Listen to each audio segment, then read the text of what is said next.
Parents of tweens, if you're familiar with far-off drop-offs... Dad, stop, right here. Or get DMs about what's for dinner, you may be experiencing tween milestones. For your son or daughter, these can start at age 9. HPV vaccination, a type of cancer prevention against certain HPV-related cancers, can start then too. For most, HPV clears on its own. But for those who don't clear the virus, it can cause certain cancers later in life. Embrace this phase. Help protect them in the next. Ask their doctor today about HPV vaccination. Brought to you by Merck. The Other Side of Midnight. 77 WABC. Local Spotlight.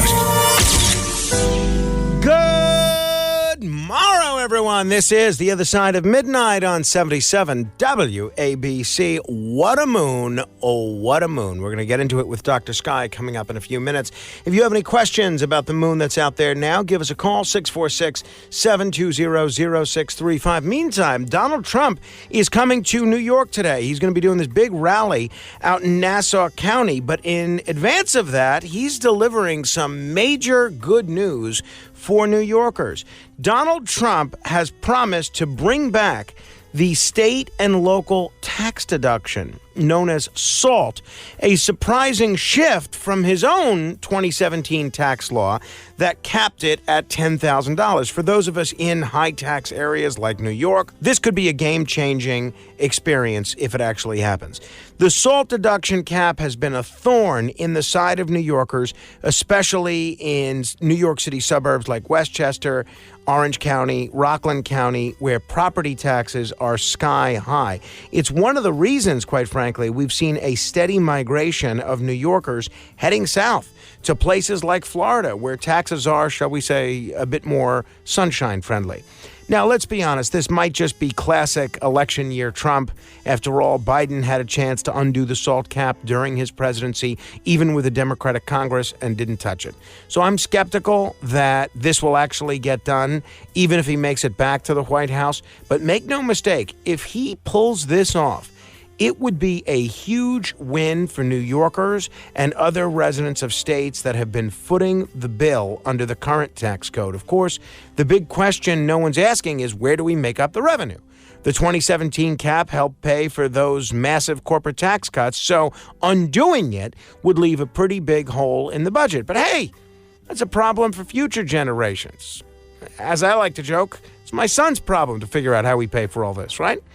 Trump is clearly trying to win over voters in places like Nassau and Westchester by waving the SALT flag. And it's not just Democrats who are raising their eyebrows. Republicans like Mike Lawler and Anthony D'Esposito are cheering him on, while Democrats call it a bluff. Chuck Schumer is reminding everyone that Trump was the one who capped SALT in the first place and now suddenly wants to be its savior. Still, Trump's knack for political showmanship means he knows what voters in these states want to hear, and this is definitely what I want to hear. So whether this is genuine tax relief or just a salty piece of election year bait, we'll have to wait and see. For now, New Yorkers can dream of a day when their tax bill shrinks just a little and keep an eye on the campaign trail to see if Trump's promises hold any weight. Beam me up! To be continued. Running a business comes with a lot of what-ifs. But luckily, there's a simple answer to them. Shopify. It's the commerce platform behind millions of businesses, including Thrive Cosmetics and Momofuku. And it'll help you with everything you need. From website design and marketing to boosting sales and expanding operations, Shopify can get the job done and make your dream a reality. Turn those what-ifs into...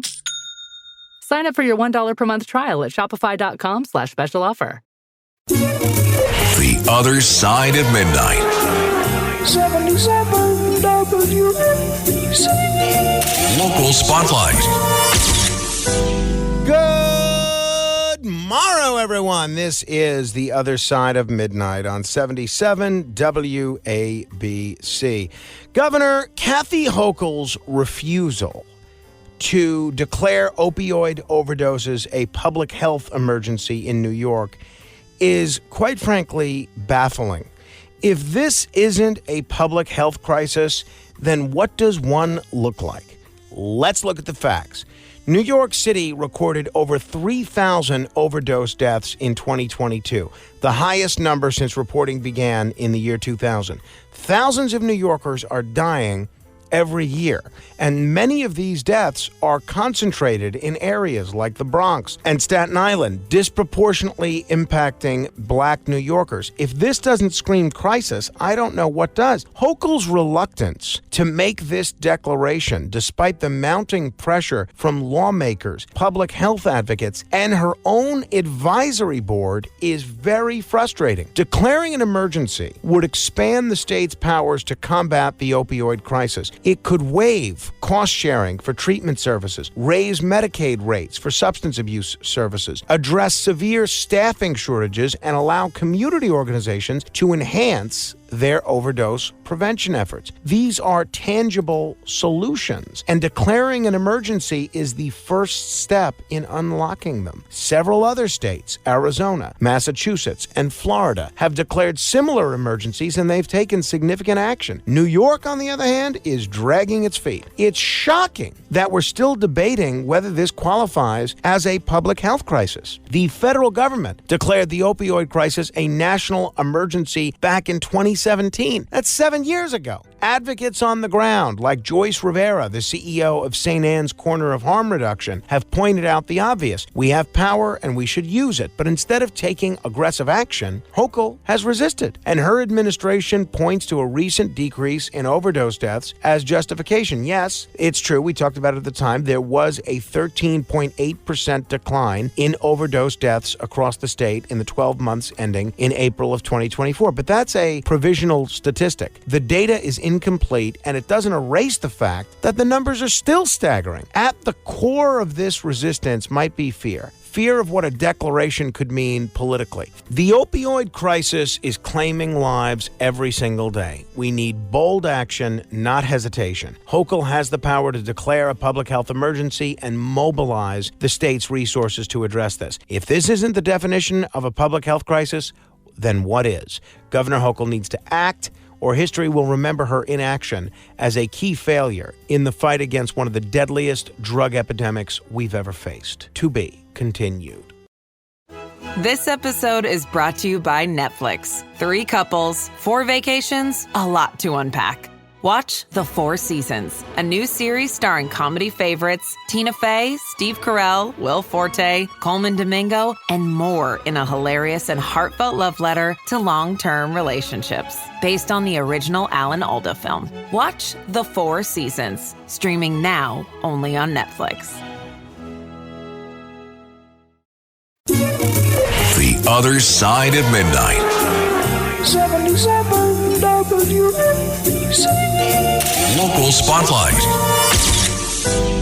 Hey, if the weather turns out to be nice today, I know they're talking about a little bit of rain, but if the weather turns out to be nice today, I think you should take a trip over to Battery Park, because there is this brand new monument up to a man that is an integral part of New York's history, a man by the name of Nathaniel Katz. If you want to learn more about him, you can go to the website nycratman.com. That's nycratman.com. And today is a pretty noteworthy day to go there, because Mayor Adams is going to be launching the inaugural National Urban Rat Summit. Now, the good folks behind this monument who've commissioned it and who are behind this website, nycratman.com, actually asked me to voice the PSA for this monument. And while you can't see it, I'm going to post it on my Facebook page at facebook.com/Morano fan, and you can give a look at what it actually looks like, and you could hear this particular PSA with video and all.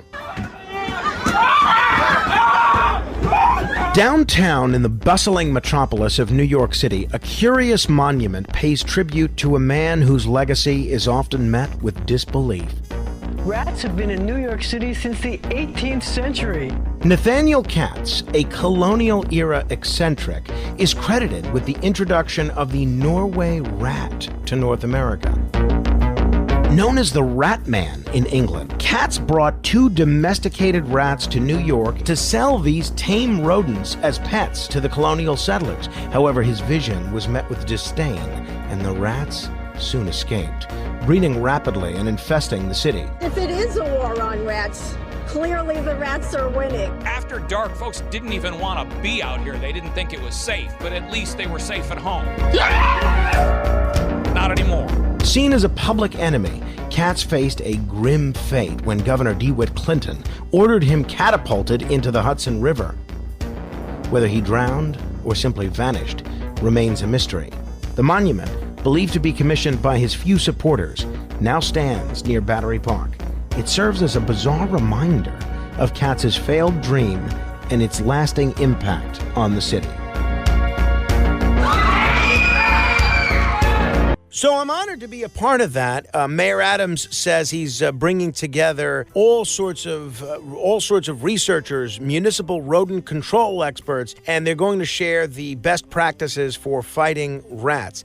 I think if you want to learn about how the rats got here, take a trip over to Battery Park, see the monument to Nathaniel Katz, or just go to nycratman.com. Thanks for asking me to be a part of it. Beam me up! To be continued. Morning decisions. A creamy mocha frappuccino drink? A sweet vanilla? Maybe a smooth caramel? Or that white chocolate mocha? Whichever you choose, delicious coffee awaits.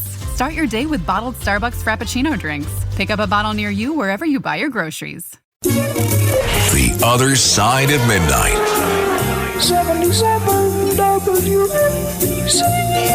Local Spotlight.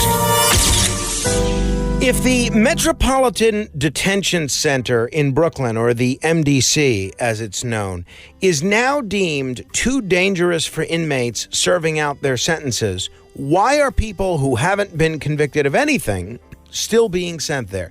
This is the question that's been troubling many, including myself, and it was a point I raised during my interview with Jeffrey Lichtman in the 2 a.m. hour. The absurdity of this situation is crystal clear. If the conditions at the MDC are so bad that a federal judge refuses to send sentenced prisoners there, how on earth can it be considered appropriate for those who still have the presumption of innocence? Let's break this down.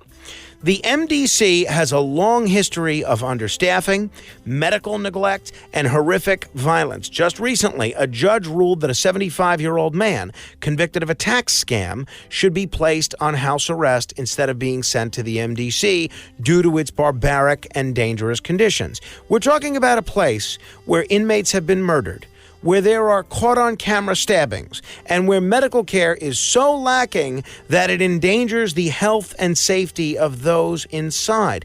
The Bureau of Prisons has now decided to stop sending sentenced inmates to MDC Brooklyn, which is a huge policy shift. But let's not pretend that this solves the problem.